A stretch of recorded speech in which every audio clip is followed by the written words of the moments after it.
Let's start with the highly paid group of folks who are charged with getting more state contract dollars to diverse businesses in Illinois. Those businesses that are owned by racial minorities, women, and people with disabilities.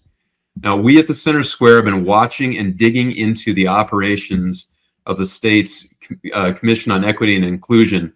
Our investigation began months ago. It started as a cursory review of spending in Illinois, and we found that despite the state dedicating more than $5 million each year to the relatively new commission, started in 2022, progress has not met lawmakers' expectations. The commission has 7 governor-appointed members, each of whom have an annual salary of about $150,000, despite working part-time. They have a staff of more than 30 people, and our reporting has found that the commissioners have relatively lax schedules. They take no votes of consequence to the public, and most have worked side jobs for extra pay.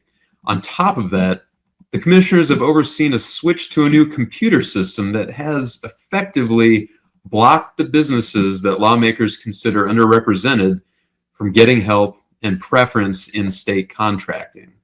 Now, the new system was supposed to streamline the state's efforts to certify those businesses, but instead, the total number of certifications has dropped to about 2,800. That's nearly half of its peak.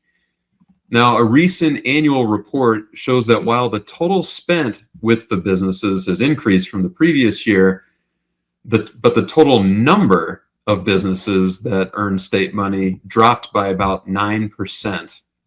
The commissioners and their staff have avoided answering our questions for months now.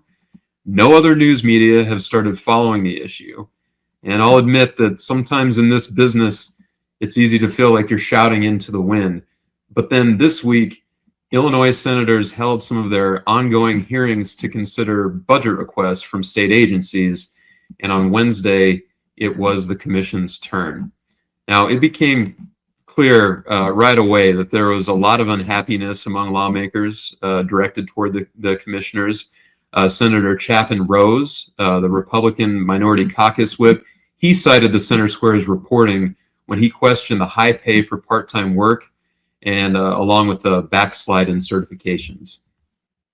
Other commissions that pay this much money are typically required to work full-time, but yet we've gone, as you noted, like 5,400 certified businesses over a year ago. We're down to 2,800. So, respectfully, in the face of it, the commission is charged with all these things that you just talked about, but we've lost half of our vendors, and yet you're some of the highest paid people in the state. Yeah, and it's not just Republicans who are upset.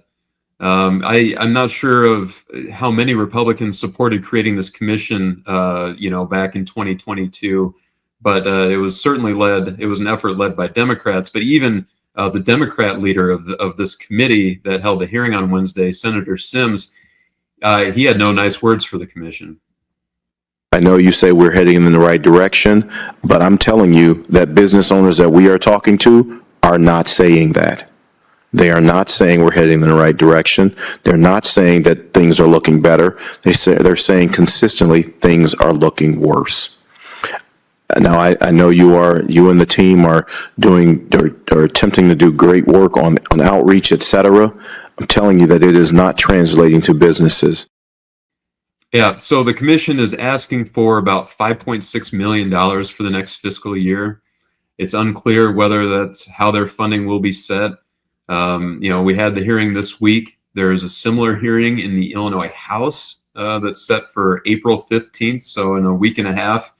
And people in the House have been more vocal about their displeasure about the commission. So Rose did say that perhaps lawmakers should adjust their requirements for the commissioners, such as forcing them to work full-time, but we'll have to wait to see what happens. We'll continue to follow this story as it develops.